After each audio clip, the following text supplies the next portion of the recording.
په ایشیا کپ کې نن میچ لږ ګرم میچ ماته ښکاري د سریلانکا په مقابله بنگلاديش. تر اوسه پورې سریلانکا بنگلاديش T20 میچ څومره شوي دي په هغې هم خبره کوو.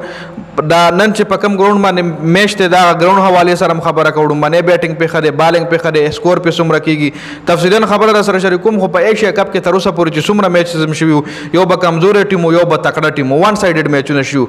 خو نن میچ چې کوم دی لږ ګرم میچ ماله ښکاري، ځکه بنگلاديش او سریلانکا همیشه یو بل سره تکړه مقابله کوي او یو بل پسې چغې مغې هم وخي، یو بل پسې مطلب موازونه هم کوي.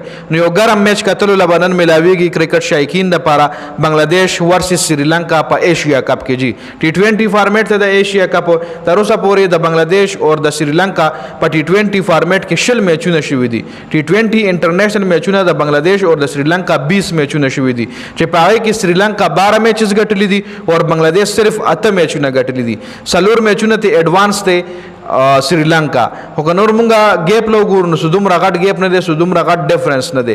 او اوس که مونږ سکواډونه د دواړو لوبډلو وګورو نو دواړو لوبډلو داسې سکواډ ده چې یو بل سره تکړه مقابله کولی شي، یو بل سره ګرم میچ کولی شي. نو میچ نه پس په انشاءالله بیا ډیټیل سره خبره کوو. خو یو نن به آډینس ته کرکټ شایقین ته یو ګرم میچ کتلو له میلاوي. دا میچ په پاکستان په ټایم ماښام 19 بجې شروع کیږي. ماښام 19 بجې د پاکستان په ټایم باندې به دا میچ شروع کیږي، بنگلاديش ورسز سریلانکا.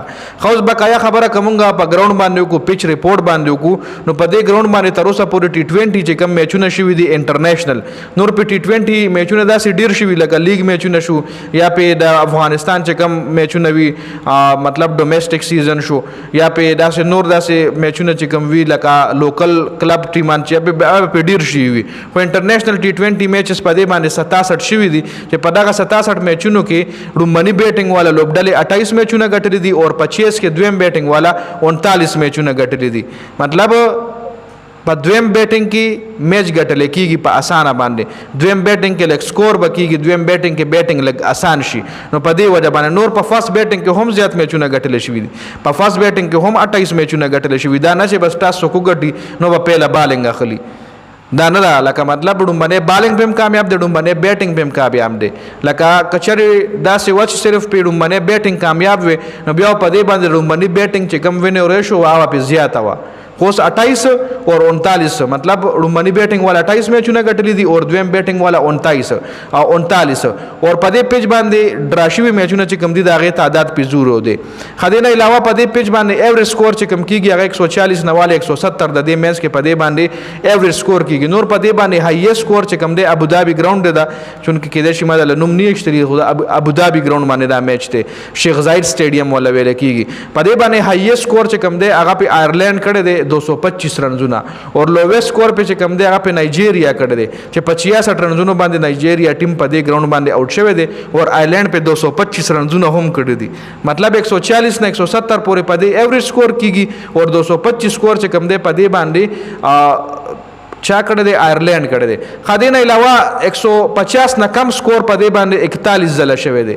150 نه کم سکور په دې پیج باندې 41 ځله شوی دی او 150 نه 170 پورې په دې پیج باندې سکور 14 ځله شوی دی. 170 نه 190 پورې 9 ځله شوی دی او 190 پلس سکور په دې باندې 15 ځله شوی دی. ټوټل 67 میچونو کې 67 میچونو کې صرف 15 ځله چې کوم دی په دې باندې 190 پلس سکور شوی دی. نو نن چې کوم میچ دی سکور چې کوم په دې باندې ایوریج کېږي 170 180 خو چې دونه پورې سکور به نن میچ کې کېږي. جی که چېرې ښه بیټنګ وکړلی شو بقایا کېدای شي 120 130 کې هم راټول کړلی شي. خو نن میچ چې کوم دی یو اهم میچ دی، یو ګرم میچ دی. د ایشیا کپ کېدای شي کتونکو ته یو تھرلینګ میچ کتلو لا میلاو شي. جی